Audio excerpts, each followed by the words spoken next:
Shalom, shalom. Que la grâce du Seigneur soit avec vous. Que la paix de Dieu soit votre partage.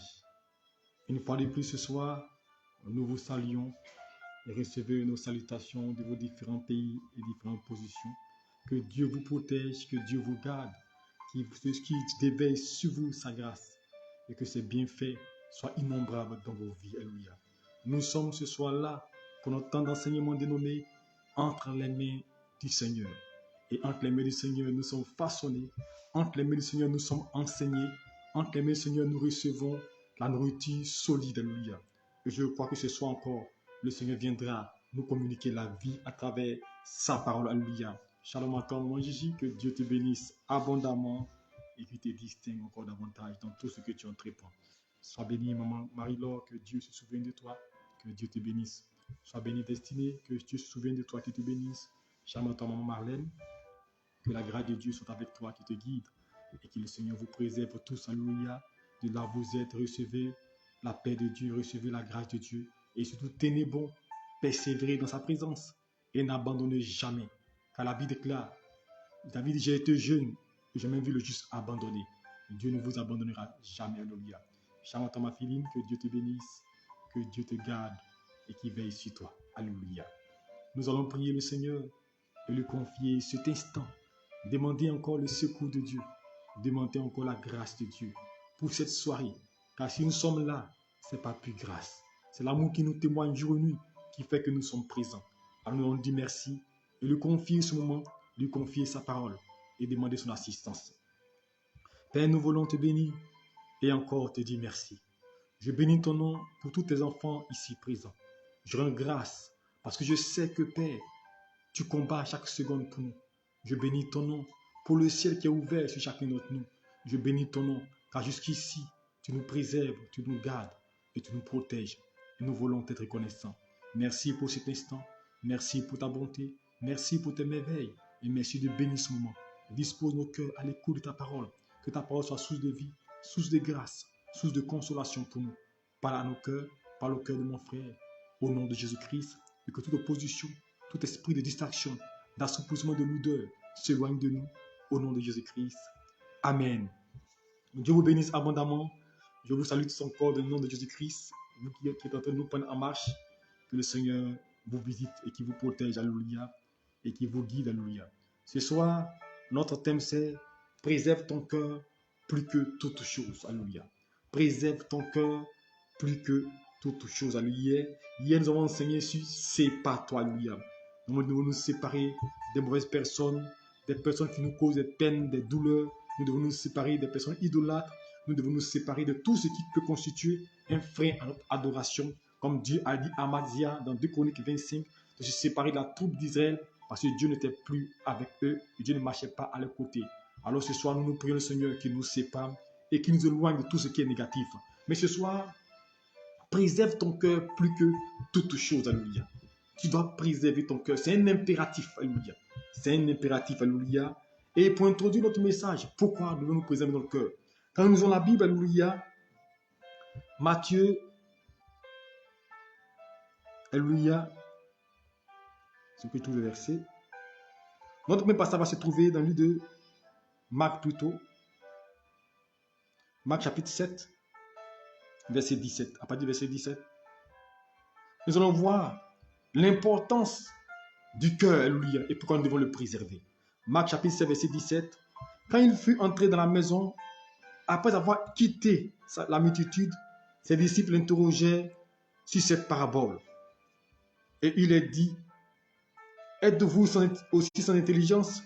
Ne comprenez-vous pas que rien de ce qui entre du dehors de l'homme, dans l'homme ne peut le souiller? Parce que cela ne lui entre point dans le cœur. Alléluia. Rien de ce qui est dehors ne peut le souiller parce que ça ne rentre pas dans son cœur. Et il va dire, mets dans le ventre et va au lieu secret, ce qui purifie tous les aliments. Il disait donc, ce qui sort de l'homme, c'est ce qui souille l'homme. Car c'est du dedans, c'est-à-dire du cœur des hommes, que sortent les mauvaises pensées, les adultères, les fornications, les meurtres, les larcins, la cupidité, les méchancetés, la fraude, l'impudicité, l'œil envieux, la médisance, la fierté et la folie. Tous ces vices sortent du dedans de l'homme. Alléluia. Donc ici, Jésus-Christ, les disciples l'ont interrogé, alléluia, sur le fait que, qu'est-ce qui devait être pur, alléluia, et qu'est-ce que le fait de manger, est-ce que le fait de manger nourriture était quelque chose d'impur, parce que l'on mangeait avec les mains, alléluia, et cela, on pourrait dire que quand tu manges la main sale, cela peut agir. Et Jésus va dire à ses disciples, êtes-vous sans intelligence, et ne savez-vous pas que ce que l'on mange va dans le ventre, alléluia. Il va dans le ventre et il sort. Et il ne va pas dans le cœur. Mais au contraire, c'est ce qui sort de l'homme qui le souille. Or, ce qui sort de l'homme vient d'où? Vient du cœur. Alléluia. Donc, le cœur devient essentiel dans la vie de l'homme. C'est pourquoi le cœur est le centre de l'adoration. Il va révéler que tout ce que nous connaissons comme cupidité, comme idolâtrie, comme méchanceté, comme meurtre, comme impudicité, comme fornication, tout cela, Jésus dit que cela vient du cœur. Cela vient du cœur. Donc si cela a pour origine le cœur, c'est qu'une chose a causé cela. Alléluia. Donc si cela vient du cœur, cela peut être grave pour nous. Alors Jésus-Christ va nous dire quelque chose d'essentiel. Ce n'est pas ce qui sort de l'homme qui le souille, mais c'est pas ce qui entre dans l'homme plutôt qui le souille, mais c'est ce qui sort de lui. Or, ce qui sort de lui vient du cœur. Alors, si ce qui sort de lui, c'est ce qui le souille, il va s'en dire que l'homme doit faire quoi? Doit veiller à ce qu'il ne soit pas souillé. Alléluia. Alléluia. Si c'est ce qui sort de l'homme qui le souille, l'homme doit veiller à ce que ce qui sort de lui ne le souille pas. Alléluia. C'est pourquoi Proverbe 4, 23 qu'on va lire, alléluia, va nous révéler en fait ce tas. Garde ton cœur plus que toute chose. Alléluia. Qu'on garde, car c'est de lui que possède les sources de la vie. Alors, vous voyez, on va mettre en analogie ces deux versets.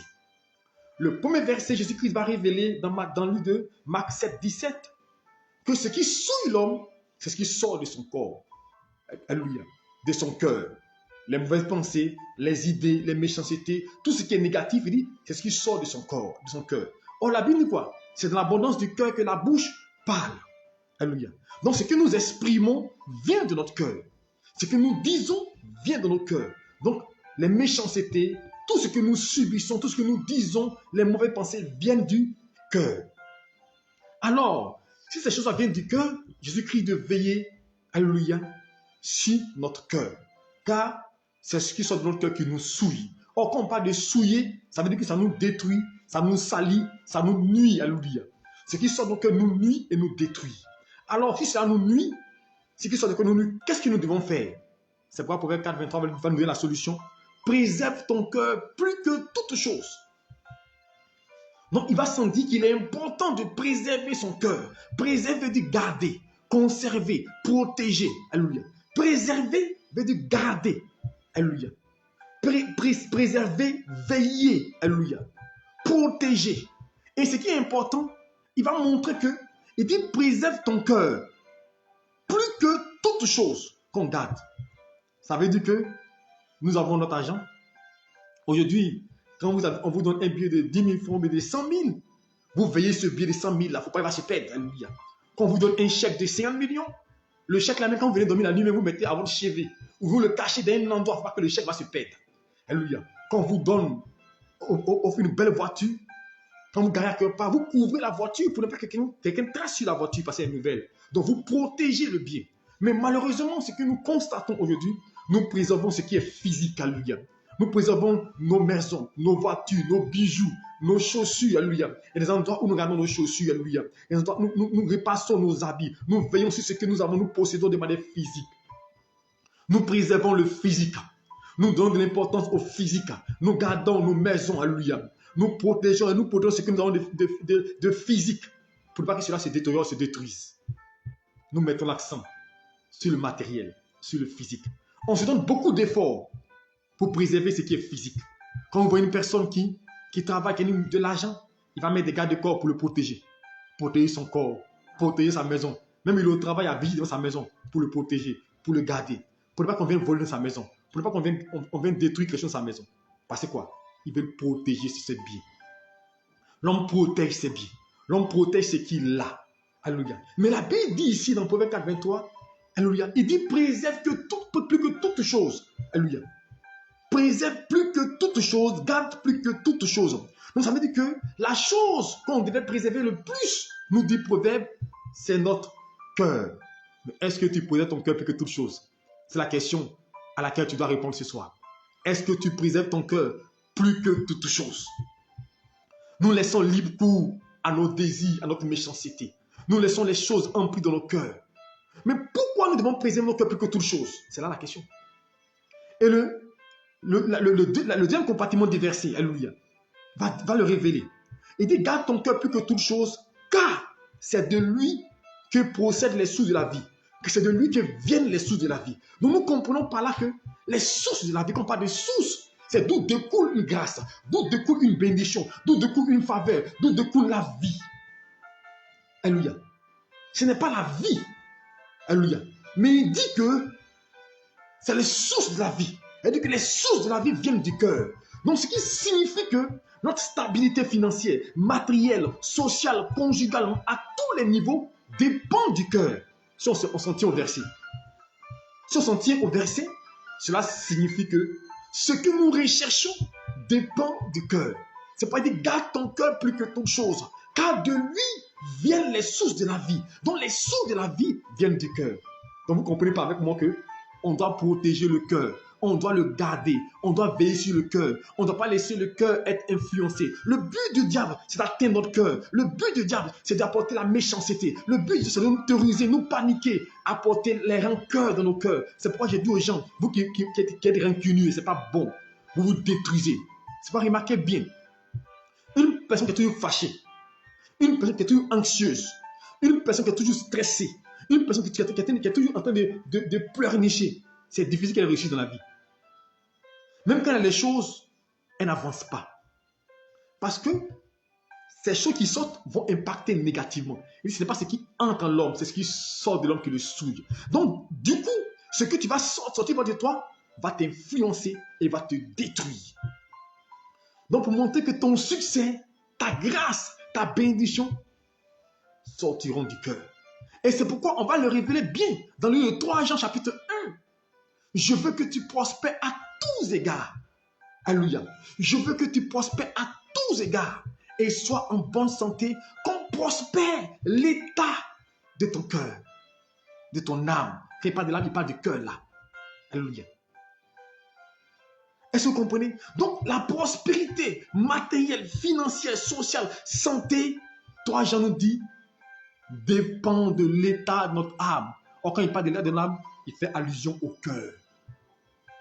Donc, nous devons protéger nos cœurs contre les mauvaises pensées, contre la méchanceté des hommes, contre les rancunes, alléluia, contre les vengeances, alléluia. Tu veux faire du mal, tu veux mal agir, tu veux réagir, la haine, le mépris, insulter les gens, des gens qui ne se parlent pas, qui ne parlent pas à son frère, qui ne parlent pas à sa soeur, qui est en conflit avec sa maman, qui est en conflit avec ses parents. Mon frère, ces choses vont te souiller, vont te détruire. Et Jésus dit, préserve ton cœur plus que toute chose. Préserve ton cœur plus que toute chose. Vous savez notre problème, et je ne sais pas, il dit, en tant que pasteur, nous devons revenir pour enseigner le béaba de l'évangile. Parce que je me rappelle bien, pour nous qui ont commencé à aller à l'église très tôt, alléluia, et tout jeune, depuis l'âge des 5 ans, 6 ans, on était à l'église. Je me rappelle bien qu'on était encore enfants et qu'on jouait ensemble. Quand un a un beignet ou même un a une nourriture et qu'il refuse de te donner, et puis tu dis Dieu va te punir, immédiatement il veut partager avec toi. Le fait d'entendre Dieu va te punir, il veut partager ton plat avec toi. Alléluia. Parce qu'il a peur. Avant, les chrétiens d'avant, on était capable de partager. Il y avait l'hospitalité. Avant, c'était l'amour qu'on prêchait. Avant, on prêchait la patience. On prêchait l'hospitalité. Les gens s'entraidaient. Quand on dit chrétien, c'était le modèle. Quand on venait à un endroit qu'on dit un chrétien, on nous voyait comme des saints. Avant qu'on parle de chrétiens, c'était la pureté, c'était la sainteté, les bonnes personnes. Ça, avant, on ne peut pas voir un chrétien mauvais. Comme aujourd'hui, le témoin qu'on a des chrétiens avant, aujourd'hui, c'est différent d'avant. Avant les années 95, même 94, même, cette date-là, quand les chrétiens étaient respectés, quand on dit un chrétien, on le voit comme bon. Attends, c'est quand tu es dans un endroit, même que tu fais quelque chose de mauvais, on dit, tu n'as pas été chrétien. Elle dit, ta présence même empêchait les gens de faire de mauvaises choses. Quand tu étais chrétien à un endroit, et que les gens voulaient boire, à cause de toi, ils ne bouvaient pas. Quand tu étais chrétien, et que ta présence était comme une loi devant des gens. Tu les empêchais de faire des choses. Les chrétiens d'avant étaient des chrétiens qui étaient basés sur le socle, la base de la parole. L'amour, la patience, le partage, le pardon, alléluia. C'était ça qui faisait la chrétienté avant. Mais aujourd'hui, on a délaissé les béabas, alléluia. Or, ces choses-là qu'on prêchait, c'était quoi? Pour préserver le cœur. Parce que quand on te parle d'amour, on te parle de pardon, on dit si ton frère te fait du mal, laisse tomber. C'était l'homélie, c'était l'enseignement qui était donné dans toutes les églises en général. Pardon. Quand tu vas à l'église en général, la plupart des messages sur un mois, on va te parler de pardon, on va te parler d'amour, on va te parler de partage, du bon samaritain, d'échanger, de ne pas faire du mal, d'aider son frère. Voici des messages qui étaient beaucoup prêchés avant les années 94, 95, alléluia. Pour nous qui sommes à l'église très tôt. Alléluia. Les années 80, 90, 95, c'est des messages. Mais à partir des années 97, je prends la peur parce que c'est là que nous avons débuté le ministère. Alléluia. Le ministère prophétique, l'onction. C'est là qu'on était réveillés. Après cette année-là, on a mis l'accent sur quoi? Le réveil spirituel. Le don spirituel. Je dois être charismatique. Et on passait notre temps à prier, à jeûner des heures. On passait notre temps à prier 5 heures. Si ce n'est pas mauvais, on passe à lire la Bible, à méditer. On faisait des efforts, des sacrifices. On faisait des campagnes d'évangélisation. On a mis l'accent sur le charisme, sur l'onction, la puissance, sur les dons spirituels. Il y a une personne qui est ici, tu as mal aux yeux. Il y a une personne qui est ici, tes parents t'ont attaché. Tu es lié ici, il faut être délivré. On a mis l'accent sur la délivrance, sur le charisme. On a créé des chrétiens qui pensent que c'est l'onction qui sauve. Mais c'est le caractère. Et des gens vont à l'église, ils sont chrétiens, ils prient, mais ils sont méchants. Les gens vont à l'église, ils sont chrétiens, ils ne partagent pas. Les gens vont à l'église, ils sont même prédicateurs, pasteurs, ils ont 5 voitures, 3 voitures. Les secondes n'a pas de voiture. Avant, ça ne pouvait pas se faire. Avant, quelqu'un a beaucoup d'habits, il va partager. Alléluia. Les gens ont des caisses d'habits dans les placards, ils ne peuvent pas partager. Les gens ont plusieurs d'argent, ils mangent. Avant même, tu manges, quand tu payes même là, quand tu t'en au marché, quand tu as beaucoup, tu partages avec ton voisin, tu partages à côté. Avant, c'était la vie d'avant. C'est une famille avant. Avant, c'était le partage. Il n'y avait pas aujourd'hui, comme on voit, aujourd'hui, on est dans un endroit, on est voisins. Aujourd'hui, on est dans un quartier, on est des étrangers. Ça peine se voir. Mais avant, ce n'était pas possible. Avant, vous partez d'une communauté, vous partez d'un quartier, tout le monde se connaît. Quand vous partez, nous, on était à France 2 à Boaké, tout le monde du quartier se connaît à France 2. Vous pouvez manger à gauche, vous pouvez manger à droite. C'était la même famille parce que les gens connaissaient les béabas. Même ceux qui n'allaient pas à l'église, ils avaient la loi en eux. Ils savaient respecter Dieu parce qu'ils connaissaient le cœur. On les prêchait sur l'amour, on les prêchait sur les fondamentaux de l'église, les fondaments de l'hospitalité, ce que l'église primitive a enseigné. Mais on a laissé ces choses-là. On dit maintenant, tu dois réussir, tu dois te marier, tu dois voyager, tu dois être le meilleur, tu dois être à la tête. Donc pour ça, tu dois écraser ton frère, tu dois marcher sur lui, tu dois dominer. Si il y a un seul mariage, c'est moi, ce n'est pas l'autre. Mais avant, on dit, je prie pour que mon frère soit élevé. Alléluia. On a mis l'accent sur l'extérieur. On a adoré la créature au lieu du créateur. On a tourné, alléluia. On a tourné l'évangile. C'est pour la Bible déclare, si les fondements sont renversés, le juste que feras-tu? Les fondements sont renversés. Aujourd'hui, c'est le matériel. Aujourd'hui, quand les gens vont à l'église, qu'est-ce qu'ils recherchent? Ils vont se marier, ils vont réussir, ils vont voyager, ils veulent être multimillionnaires. Voici ce que l'on recherche quand on va à l'église aujourd'hui. Et voilà pourquoi aujourd'hui, les gens sont des chrétiens papillons. Parce que quand on va à l'église, chez un pasteur, on n'a pas ça, on va à notre église, on va d'église en église. Parce qu'on ne sait pas les fondamentaux. Ce qui est important, c'est ton cœur. Alors c'est pourquoi la Bible dit, si nous comprenons l'importance du cœur, on n'a même pas couru pour chercher le charisme, pour chercher l'onction. Parce qu'il dit ici, pendant Proverbe 4, 23, il dit, préserve ton cœur plus que toute chose, car de lui viennent les sources de la vie. Donc, en vérité, ton succès, ta bénédiction, ta grâce viendront de ton cœur. Et toi, Jean, il va le corroborer. Je veux que tu prospères à tous égards, comme prospère l'état de ton âme. Ton cœur est essentiel devant Dieu. Alléluia. Tu dois le protéger, tu dois le préserver. Car le but du diable, c'est de le détruire. Le but du diable, c'est de le gâter. Et on va voir une histoire, l'histoire de Samson. Juge chapitre 16. Juge chapitre 16, je vais lire à partir du verset 15. Alors, elle lui dit, comment peux-tu dire, je t'aime, puisque ton cœur n'est pas avec moi? Tu t'es moqué de moi 3 fois. Et tu ne m'as pas donné. Tu ne m'as pas déclaré d'où vient ta grande force. Et elle pressait tous les jours par ses paroles. et le tourmentait de sorte que son âme en était attristée, affligée jusqu'à la mort. Alors, il ouvrit tout son cœur. Écoutez bien. Alors, il ouvrit tout son cœur et lui dit, le rasoir ne passera jamais sur ma tête. De quoi s'agit-il ici? Ça parle de l'histoire de Samson. C'est pour dire être charismatique n'est pas la chose qui va te préserver. Le charisme que tu as, l'onction que tu as, la puissance que tu as, elle est gardée par ton cœur. Elle est préservée par ton cœur. Elle est préservée par ce que tu es. Samson avait l'onction, avait la puissance. Et cette puissance était sur lui. Il a croisé une femme, Delilah. Elle lui dit, donne-moi ton secret. Dis-moi qui tu es. Satan nous pousse à nous livrer nos secrets, à nous livrer, à marcher comme nous voulons, à faire ce que nous voulons. Delilah était de lui, donne-nous ton secret. Dis-moi. Samson l'a trompé à 3 reprises. Il dit non, il ne lui a pas dit. Et elle s'est fâchée pour dire, si tu m'aimais, tu m'aurais dit ton secret. Et la Bible dit quoi? Salomon l'a ouvert tout son cœur. Alléluia. Il lui ouvrit tout son cœur. Verset 17. Alors Samson lui ouvrit tout son cœur. Mais quand il a ouvert tout son cœur à Delilah, qu'est-ce qui s'est-il passé? On l'a attrapé. Mon frère, si tu ne préserves pas ton cœur du mal, si tu ne préserves pas ton cœur des choses, si tu ne préserves pas ton cœur plus que toutes choses, tu vas être vaincu, tu vas être attaqué, tu vas être combattu. Salomon n'a pas préservé son cœur. Il n'a pas préservé ce que Dieu a mis en lui. Il a ouvert son cœur. Il a été attaqué. Il a été combattu. Samson est tombé parce qu'il a ouvert son cœur à Delilah.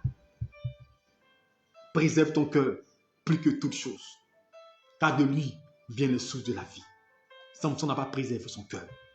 Le cœur est essentiel dans la marche avec Dieu. Dans le cœur est essentiel. Vous voulez grandir avec Dieu. Vous avez Dieu béni pas. J'ai remarqué, je le dis toujours.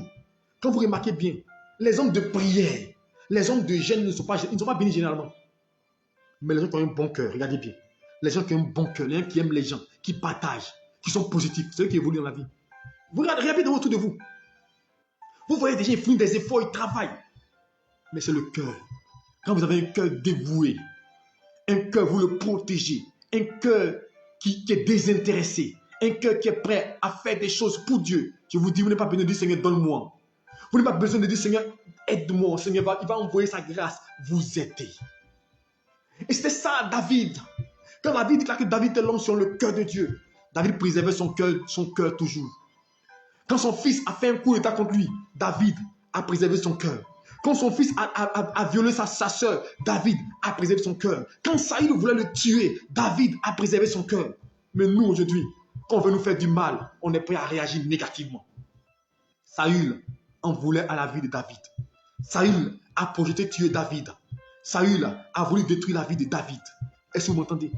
Il a voulu le détruire. Et David le savait. Alors que David était celui-là.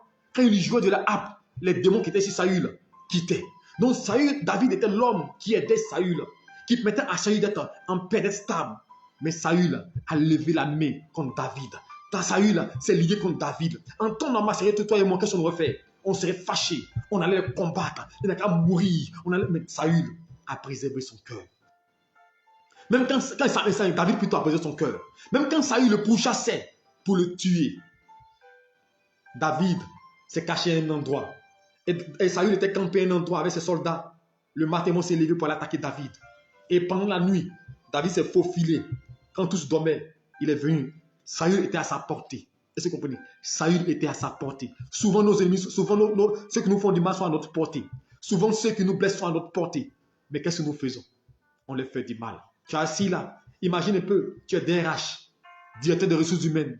Et puis une personne t'a insulté à la veille. Une personne qui t'a fait du mal à la veille.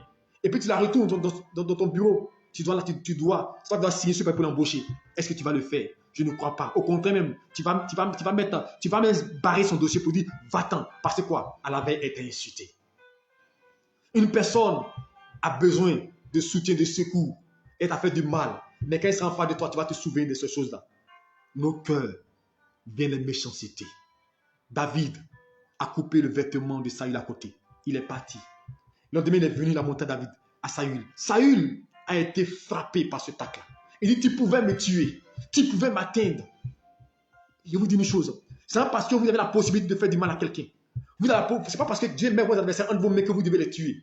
Vous devez les porter préjudice. Souvent, le bien que nous faisons être plus fort. Je vous dis, l'âme la plus puissante, c'est l'amour. Quand vous aimez, vous êtes fort. Quand vous aimez, vous êtes puissant. La haine ne fait rien, mais l'amour déstabilise. Remarquez une chose, quand vous êtes en parlant avec quelqu'un, et que vous ne parlez pas, vous êtes calme.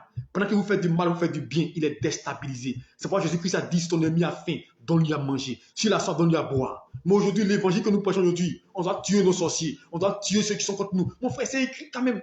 Arrêtons ça. Préserve ton cœur plus que toute chose. Car de lui vient les sources de la vie. Est-ce que tu peux veiller sur ton cœur? Est-ce que tu peux protéger ton cœur? Ta bénédiction dépend de ton cœur. Ce n'est pas le pasteur. Ce n'est pas le prophète. Dieu a mis tout entre tes mains. Mais Dieu attend. Dieu attend que tu te manifestes en marchant dans sa volonté.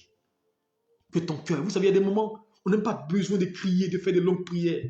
On a besoin d'avoir des sentiments bons, des bons sentiments, des sentiments d'amour, des sentiments de paix. Est-ce que vous pensez que Dieu peut exaucer quelqu'un qui est mauvais, méchant, quelqu'un qui veut se venger? Mais si Dieu t'exauce, comment tu vas faire? Une personne orgueilleuse. Souvent, remarquez bien, quand vous êtes suffisant, Dieu ne vous donne pas les moyens financiers. Parce que tu n'as pas l'argent. Il y a un moment où tu écrases les gens. Tu n'as pas l'argent. Il y a un moment où tu te comportes vis-à-vis des gens. Et si Dieu t'élève, là c'est grave. Donc souvent Dieu ne va pas te lever. Voilà pourquoi nous-mêmes nous sommes un frein à notre bénédiction. Chrétien, la Bible déclare, Dieu fait grâce aux humbles. Il fait grâce aux humbles. Il résiste aux orgueilleux. Un cœur d'amour. Un homme qui préserve son cœur, qui veille sur son cœur, Dieu le préserve. C'est pourquoi la Bible déclare, préserve ton cœur plus que toute chose, car de lui vient les sources de la vie. Mon frère, il ne faut pas vouloir la mort pour de ton ennemi, la mort de ton frère, ça ne sert à rien. Un enfant de Dieu ne veut pas la mort des autres. Non. Dans la Bible, ce qui est spirituel là, on ne veut pas la mort de l'autre. Au contraire, qu'il change. C'est vrai que ce n'est pas facile, quelqu'un qui te fait du mal, quelqu'un qui t'attaque, forcément on veut réagir négativement. Mais quand on est chrétien, c'est pourquoi j'ai dit aux gens, être chrétien, ce n'est pas accepter ce qu'on peut accepter. Ce n'est pas supporter ce qu'on peut supporter. Être chrétien, c'est accepter. C'est accepter ce qu'on ne peut pas accepter. C'est supporter ce qu'on ne peut pas supporter. Si vous arrivez à ce stade-là, vous devez arriver à l'image parfaite de Dieu. Mais nous, aujourd'hui, on marche un peu sur notre pied. On est prêt à réagir. C'est pas c'est dans nos cœurs sortent les méchancetés. Jésus a dit dans le livre de Marc 7, 17, c'est dans nos cœurs sortent les vengeances, les médisances, la haine, c'est dans nos cœurs. Mais pourquoi? Alléluia. Nous devons veiller sur notre cœur. C'est pourquoi il dit, veille sur ton cœur. Garde ton cœur plus que toute chose. Garde ton cœur plus que ton sac à main. Garde ton cœur plus que ton vêtement. Garde ton cœur plus que ton portable. Quand tu vois nos portables qu'on appelle iPhone, on les préserve. Mais est-ce que tu préserves ton cœur? Tu laisses toutes sortes de choses entrer dans ton cœur. Tu laisses les gens t'amener à agir négativement. Les gens t'amener à se de toi-même. Les gens t'amener à un petit, tu te fâches. Mon frère, ne laisse pas une chose influencer ton cœur. Alléluia. Préserve ton cœur plus que toute chose. Car de lui viennent les sources de la vie. Car de lui viennent les sources de la vie. Et en préservant ton cœur, Dieu te gardera. Dieu te protégera. On va lire un autre verset et vous allez comprendre encore. 1 Samuel 16, verset 7. Je fais la lutte pour vous. Il est écrit. Si je prends le verset, 1 Samuel 16, verset 7. Oui, c'est ça. 1 Samuel 16, verset 7, il est écrit. Il dit, mais l'Éternel dit à Samuel, ne prends point garde à son visage, ni à la grandeur de sa taille, car je l'ai rejeté. L'Éternel ne regarde point à ce que l'homme regarde. L'homme regarde à ce qui paraît aux yeux, mais l'Éternel regarde au cœur. Est-ce que vous comprenez? Samuel va oindre un roi dans la maison d'Isaïe. Et lorsqu'il y arrive, il va trouver Eliab, les fils d'Isaïe, les hommes intellectuels, les gens qui sont fougueux, les gens qui ont la capacité, la force. Il va voir le oindre. Dieu dit, je l'ai rejeté. Et Dieu va dire à Samuel, qui était prophète, ne regarde pas à l'apparence. Ne regarde pas au visage. Alléluia. Car l'homme regarde à l'apparence, mais Dieu regarde à l'état de ton cœur. Dieu regarde au cœur. Je vais vous dire une chose. Souvent, une personne peut faire des efforts, peut même te rendre des services. Une personne peut même se dépouiller. Mais son don peut ne pas être considéré par le ciel. Parce que ce don n'est pas fait avec le cœur. Mais souvent, le don est fait avec Alléluia, pour se faire voir plutôt au Père, alléluia, ou même pas intérêt. C'est pourquoi j'ai dit aux gens, ce n'est pas la quantité qui est importante, c'est la qualité du don. Vous pouvez donner 10 000, vous pouvez donner 2 000, vous pouvez donner 500, et cela a de l'impact. Alléluia, parce que vous avez donné ce que vous avez de tout votre cœur. Apprenons, alléluia, à comprendre que c'est notre cœur que Dieu regarde. Alléluia. Dieu ne sait pas l'apparence. Parce que souvent, on est très bien habillé. Souvent, on est très bien... Mais ce qui sort de nous, c'est grave. Vous voyez des gens, quand ils prêchent l'évangile, quand ils parlent de Jésus-Christ, vous dites Dieu est descendu du ciel. Quand ils prophétisent, vous dites lui là non, lui il est au saint, il est pur. Quand vous le voyez parler de Jésus-Christ, vous êtes émerveillé. Mais quand vous le voyez agir, quand vous voyez son comportement, c'est aux antipodes de ce qu'il dit. Chrétien, non, préserve ton cœur. Il faut que ce que tu dis soit en adéquation avec ton cœur. Il ne faudrait pas que ce soit l'apparence, parce que Dieu regarde au cœur pour bénir. Dieu tient compte du cœur pour bénir. C'est les hommes qui regardent à l'apparence. Si Dieu regarde ton cœur, comment est ton cœur? Est-ce que ton cœur est pur? C'est pour la Bible déclare, heureux ceux qui ont le cœur pur, car ils verront Dieu. Il dit, heureux ceux qui ont le cœur pur, car ils verront Dieu. Mais comment ils vont voir Dieu? Ils vont voir Dieu dans les affaires, dans les activités, dans leur travail, dans leur vie. Ils vont voir Dieu. Ils vont voir Dieu intervenir parce qu'ils ont le cœur pur. Le cœur pur, c'est un cœur dévoué à Dieu, un cœur qui aime Dieu. Alléluia. Alors je veux dire à quelqu'un ce soir, Dieu regarde au cœur. Et ce qui est dans le cœur, parce que souvent, rien de tout est dans mon cœur. Mais quand ton cœur est bon, ça transparaît sur ton physique. Une personne qui aime, ça va se manifester. Non, sinon quelqu'un va dire non, c'est dans mon cœur. Et puis il est méchant. Non, non. Ce qui est dans le cœur se transmet forcément, transparaît. Alléluia. Donc quand je dis c'est dans mon cœur, Dieu regarde au cœur, ça va transparaître sur toi. Alléluia. Ce soir, je vais te dire une chose. Le cœur est essentiel. C'est pas dire préserve ton cœur plus que toute chose. Tu dois protéger ton cœur. Tu dois veiller sur ton cœur. Alléluia. Car si tu ne veilles pas sur ton cœur, tu risques de quitter la voie de Dieu. Si tu ne veilles pas sur ton cœur, tu risques de te retrouver ailleurs, dans la méchanceté, en train de te venger, en train de faire des choses négatives. Et on va voir cela pour terminer notre message ce soir. Alléluia. Demain, on va continuer encore comment conserver son cœur, les éléments, il vous donne les éléments pour conserver son cœur. 1 Roi chapitre 12, chapitre 11 plutôt, verset 4. Je commence à partir du verset 3 pour que vous mieux comprendre. Il eut donc pour femme 700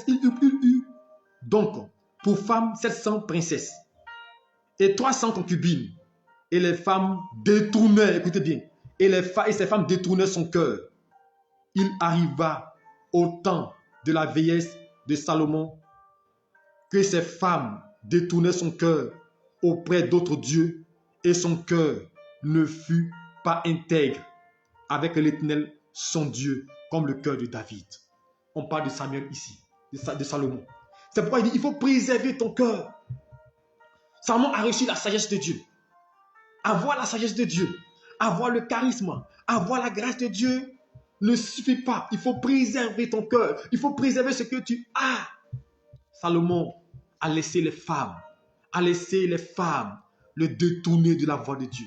Et la Bible nous dit ici, 1 Roi chapitre 11, après le verset 3 à 4, que Salomon s'est détourné de la voie de Dieu. Donc Salomon a mal terminé. Il a commencé bien, mais il a mal terminé parce que son cœur s'est détourné du roi. Son cœur s'est détourné de son Seigneur. Son cœur s'est détourné du roi de gloire. Mon frère, tu dois préserver ton cœur.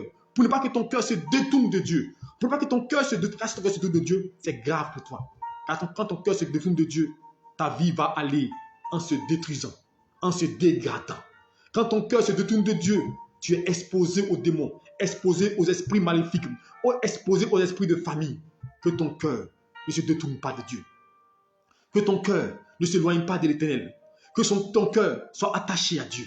Que tu veilles sur ton cœur. C'est pourquoi il est impératif pour toi de veiller sur ton cœur. De veiller sur ton cœur. La manière dont tu veilles sur ton portable, tu veilles sur ta maison, tu veilles sur ton compte bancaire pour ne pas que les banquiers volent sur ton compte. Tu veilles sur tes affaires pour ne pas qu'on te double. Quand tu as monté une affaire, chaque soir tu vas tourner pour aller faire des repas, pour aller faire les recouvrements, pour ne pas qu'on te vole. Tu veilles sur ce que tu as. Quand on t'appelle à la fin du mois ton salaire, tu vas voir sur ton compte. Si on n'a pas coupé des choses inutiles, tu veilles sur ce que tu as. Mais la Bible déclare, Proverbe 4, 23, il dit, garde ton cœur plus que toute chose. Donc ça veut dire que tu dois veiller sur ton cœur. Plus que toute chose dans ce monde. Tu dois veiller sur ton cœur. Car quand ton cœur est préservé, tu auras la stabilité de ton couple, dans ta maison, dans ton quotidien. Tu auras l'amour pour tes frères, l'amour pour tes soeurs. Tu pourras pardonner, tu pourras aimer, tu pourras aider, mais tu pourras même aimer même tes adversaires, aimer même tes ennemis. Tu pourras laisser tomber ce qu'on te fait du mal. Quand ton cœur est préservé, tu ne laisseras pas la méchanceté, la haine te prendre. Quand tu te mettras en colère, tu vas te relever, alléluia. Tu auras préservé ton cœur. Alors ce soir, c'était mon message. Préserve ton cœur plus que toute chose, car de lui viennent les sources de la vie. Alors protège ton cœur et laisse Dieu te donner la vie. Car la Bible déclare, c'est de l'abondance du cœur que la bouche parle. Et trois gens que j'ai cités, je vais le terminer par cela. Je veux que tu prospères à tous égards et sois en bonne santé, comme prospère l'état de ton âme. Il fait allusion au cœur. Veille sur ton âme, veille sur ton cœur, alléluia. Demain, nous allons voir comment préserver son cœur. Je vais le faire toi en même temps, mais il dit non, ça va être long. Demain, comment préserver son cœur. Sois connecté. Alléluia. Je vous ai dit, je suis de prêcher des messages qui se suivent, alléluia, pour la fin d'année, pour vous amener à rentrer dans 2023, libéré de tout ce qui est infimité. Dans tous ces messages-là, il faut les répondre, les messages de décembre, tous se suivent et tous sont guidés par Dieu qui me conduit de le faire. Donc, préserve ton cœur. Donc, demain, comment conserver et préserver son cœur. Sois connecté, tu auras le message. Shalom à toi. Nous serons demain 5h30 connectés pour prier matinale. Je vais maintenant prier pour te confier à ton Seigneur. Seigneur, nous voulons bénir ton nom et te dire merci. Merci pour ta parole. Merci d'avoir été avec nous. La Bible déclare, Samson a ouvert son cœur à Delilah, tout son cœur, et Delilah l'a poignardé dans le dos, l'a poignardé. Et mon Dieu, sa vie s'est terminée de manière dramatique parce qu'il n'a pas préservé son cœur, protégé son secret. Salomon, Seigneur Dieu, n'a pas protégé son cœur. À un moment donné, Salomon s'est livré aux femmes. Il a laissé les femmes le détourner de Dieu et l'amener vers d'autres dieux. Seigneur Dieu, on sait comment sa vie s'est terminée. Seigneur Dieu, nous ne voulons pas que Père tomber ainsi. C'est pourquoi nous voulons préserver nos cœurs. Nous voulons marcher dans tes pas, suivre ta voie, être attachés à toi. Donne de suivre ton chemin et de marcher par toi. Parle à nos cœurs, donne de suivre ton chemin. Je te confie chacun, le cœur de chacun.